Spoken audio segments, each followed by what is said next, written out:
આપણે ઇજ્જતના ધૂળ ધાણીમાં ના ફેરવાય તો કાળજી રાખવી.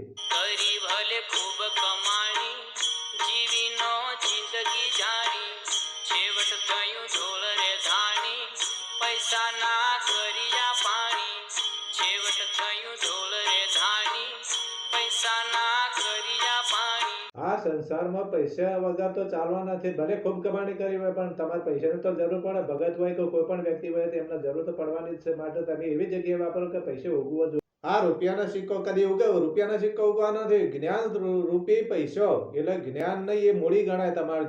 જેના કોઈના પાસે 1000 રૂપિયાની મૂડી હોય, કોઈને લાખ રૂપિયાની મૂડી હોય, એ પ્રમાણે તમારે જ્ઞાનની મૂડીઓ અલગ અલગ હોય.